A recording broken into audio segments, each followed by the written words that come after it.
médecine ancestrale qui vient de l'Inde. Elle a plus de 5000 ans et c'est une médecine qui est dite holistique. Donc elle considère chaque individu comme ayant un corps physique, un mental et des émotions.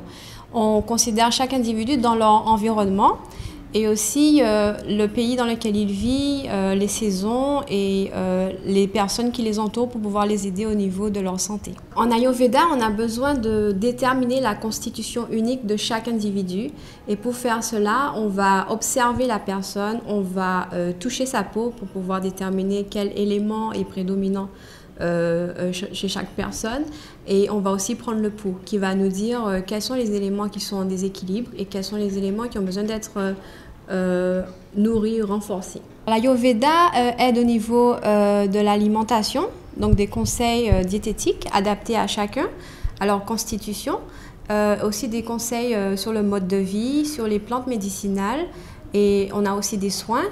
Et l'Ayurveda aussi utilise des méthodes de respiration, la méditation et le yoga pour pouvoir nous connecter avec nous-mêmes et la nature qui nous entoure. Ce qui m'a étonnée, c'est qu'il y a beaucoup d'huile. Et j'étais pas habituée au massage avec autant d'huile, mais justement, je pense que c'est ça le côté unique de ce massage-là, mais très très efficace. Enfin, moi, Linda m'a massé auparavant. Et dû au stress des activités que j'ai, etc. J'avais des nœuds, j'avais des douleurs au dos, etc. Et depuis que Linda me masse, je plus rien. Après le massage, il y a tout ce qui est à côté. Il y a les conseils qu'elle me donne en termes de ce que je mange, en termes même de stress, de méditation, en termes de... je me rappelle, elle m'avait dit qu'il y avait certains aliments qu'il fallait que je privilégie et que que je sois à l'écoute de mon corps, en fait. Donc du coup, les massages, effectivement, ça aide pour tout ce qui est physique et tout ce qui est douleur. Mais c'est vrai qu'après, pour ne plus avoir à faire autant de massages, écouter ces conseils, c'est quand même le mieux. Hein. En Ayurveda, nous pensons que tout ce qui est dans l'univers est aussi à l'intérieur de chaque individu.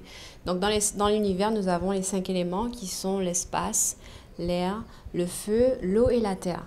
Donc ces 5 éléments-là, sont ensuite combinés en doshas, qui sont des énergies qui sont présentes dans le corps. Donc l'espace et l'air deviennent vata. C'est tout ce qui est lié au mouvement, au système nerveux, à la respiration. Et ensuite, il y a l'élément feu et l'eau qui se combinent pour donner le dosha pitta, qui est relié au métabolisme. Donc, c'est tout ce qui est transformation. Donc, les enzymes, les hormones aussi, la digestion, c'est l'élément feu. Ensuite, nous avons l'élément terre et l'élément eau qui se combinent pour donner le dosha kapha. Et là, ça englobe tout ce qui est nourrissant, qui donne de la structure au corps, donc les os, les muscles, les cheveux, tout ça, ça fait partie de l'élément et des doshas.